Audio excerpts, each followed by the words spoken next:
Jump us over to the Clinton Suite. You just stay there if you don't mind paying for the privilege.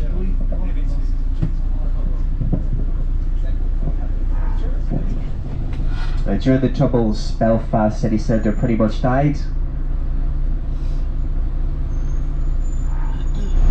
There'll be for many great bars, such as the Points Bar. We also play Irish traditional music every night of the week at the Points. You see the Points Bar coming up on your left as we turn just past these lights. This area is known as Queen's Quarter, after Queen's University. Our stop number 13 now. Our stop number 13 is here. Are they frosty, I think? Look like a...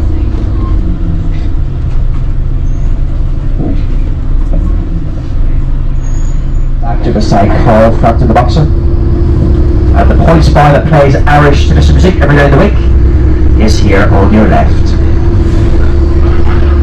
Half of Northern Ireland's Chinese population live in the streets around this area.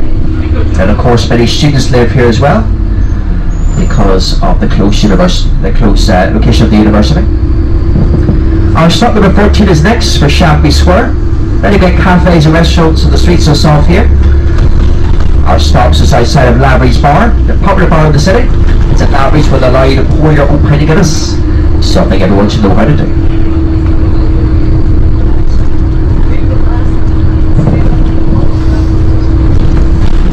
The smallest park in Belfast is coming up ahead on your right, named after King William of Orange, as he's rumoured to rest his horses there before he embarked on the Battle of Boyne in 1690.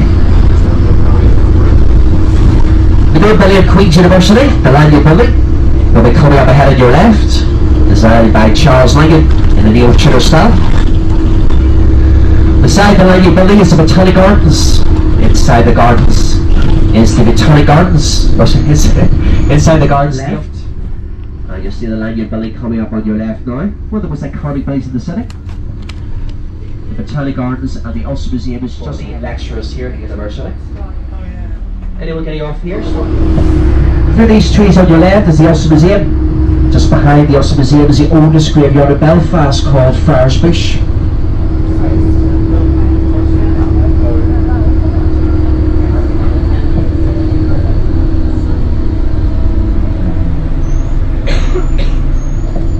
Our stop number 16 is next for the Malone Lodge Hotel at the Lisburn Road. Our stop number 16 is next.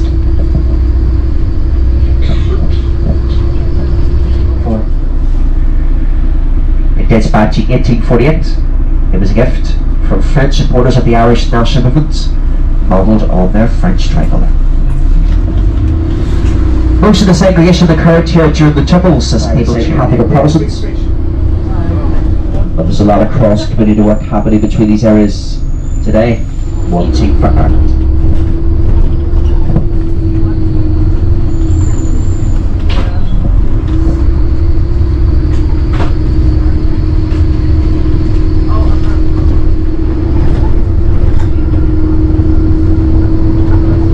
We're now making our way to the Forest Road area of West Belfast. That's the centre of nationalist politics in the city. It was there where they elected Gerry Adams, the former president of Sinn Féin, for many years. He was an abstentionist member of Parliament, which means he never took a seat at Westminster in protest. His party Sinn Féin established the first Dáil Éireann or Irish government in Dublin in 1919. They declared the larger jets, and so they used to abstain from all the parliaments on these islands until after the signing of the Good Friday Agreement in 1998. They now cooperate within the institutions set up as part of our peace process here, alongside the largest party. It cost over £400,000 to install. What a bargain. It's supposed to symbolise both communities working together with one sphere inside of a much larger sphere. But the people of Belfast thought it was a Gaeltacht quarter. This is where they promote and use the Irish or the Gaelic language.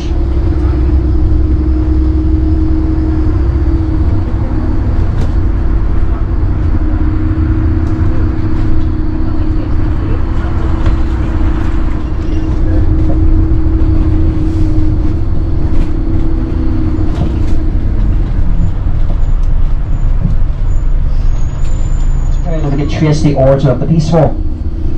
There's a wall built 6 feet underground beside the cemetery. It's also the closest up to the James Connolly Centre, which is coming up ahead on your right here. James Connolly is one of the leaders from the 1960 Rising, when the 32 county Irish Republic was proclaimed in Dublin. He lived on the Falls Road here for a number of years, trying to bring together both Catholic and Protestant workers in a general strike. Coming up ahead on your left, you'll soon see a statue of James Connolly.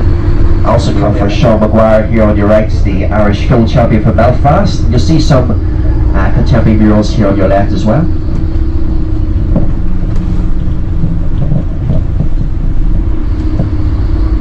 St Mary's University College is St Dominic's. Coming up ahead on your right, you'll soon see a park named after the Irish whisky distilling family from the outskirts of Belfast, the Dunvilles.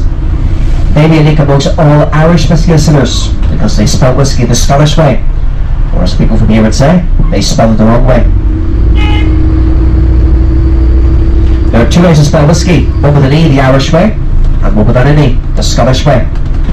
Two ways to spell it, but only one way to drink it.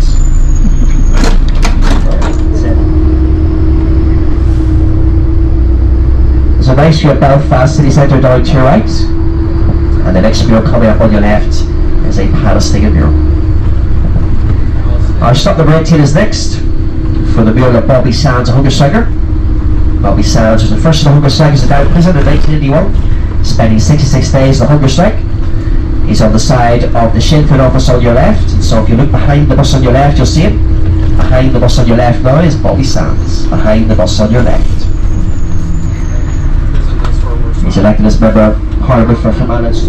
It's inside Conway Mill, just up to your left here, and on your right is a memorial garden to D Company of the IRA. This is our stop number 19 now, for the International Wall, the Peace Wall, and for St Peter's Catholic Cathedral. Our stop number 19 is here, for the International Wall. So our stop number 19 is here. The walls ahead of us, that you'll see murals, many famous political figures from around the world. You'll see Nelson Mandela here on your right as we turn, former President of South Africa. You'll see a mural for Fidel Castro, the former President of Cuba, coming up on your right, the blue mural. There's a Kurdish mural for Canada here, many Palestinian murals, murals for the Spanish Republic movement. You also see a mural for Frederick Douglass, the leader of the anti-slavery movement in 19th century America, here on your right. Now as you pass these gates, we leave Nationalist West Belfast and enter Unionist West Belfast.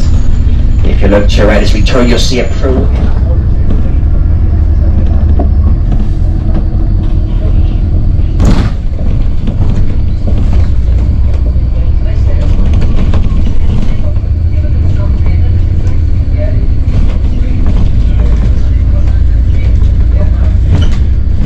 Straight ahead is the most infamous peace wall in Belfast, built in 3 separate sections.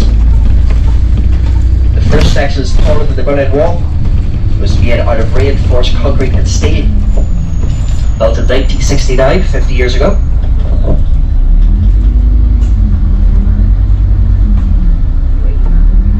This wall is 3 miles long, or 5 kilometres long, and there are 17 walls against around Belfast.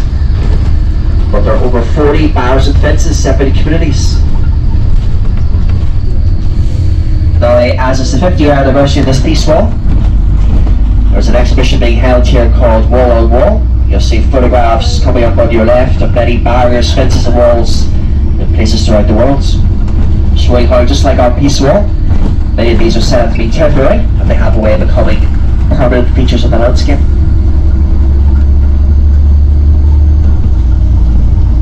The route we've taken to get here would have been impossible during the Troubles.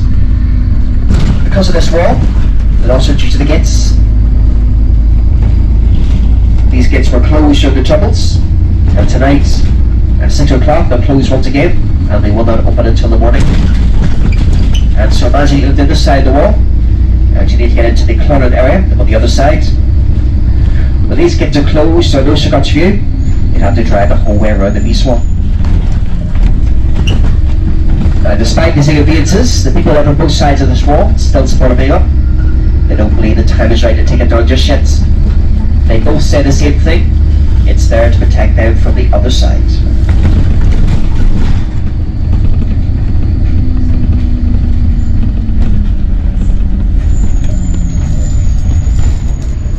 I got one extra day this week, so I should have given the head. This is our stop number 20 now. You see the Orange Hall and the Orange Marching Band tradition on the gable wall out to your right there. Remember the victory of King William of Orange over King James, the Battle of the Boyne here in 1690, with Orange Order marches. Coming up on your left, you see a mural for the UVF, the Ulster Volunteer Force. You'll see if their faces are showing, this means that they're dead. If they were alive, the faces will be coming over to hide their identities, here on your left. So we turn the lights of the Christmas tree on here in Shanghai Road, that's what that's for. Used to be called for Zell's Fish Shop. And in 1993, a bomb was placed inside this shop. 9 people lost their lives, as well as a bomber.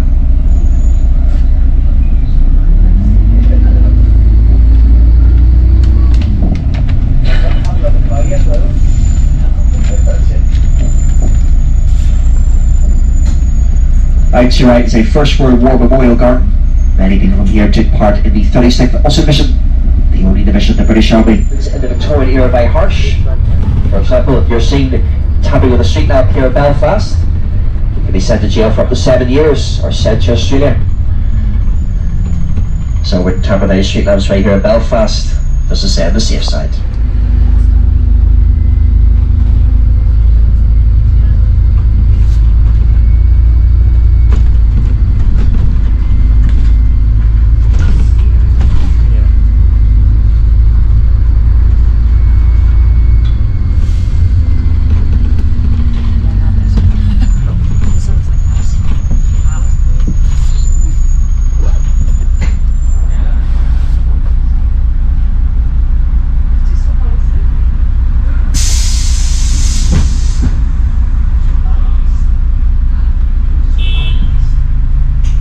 Jail on your left, and so if you're unfortunate enough to be charged in the courts, you are sent underground into jail. I think if the man in the courts into a 5-star hotel, he fancies staying there. He considered naming it the Crumb, which is what people used to call the jail. And so Matt is saying, I spent a few nights at the Crumb, and people not knowing whether they're talking about the hotel or the jail. I didn't think that one through, did I? These buildings to your left are part of the Manor or the Manor Hospital. Some call it the Manor, while others call it the Manor. Well, some say it doesn't matter what you call it, but during the Troubles it did. That's how pronounced words tend to signify which side of the Pig of the Divide they belong to. These things mattered during the Troubles.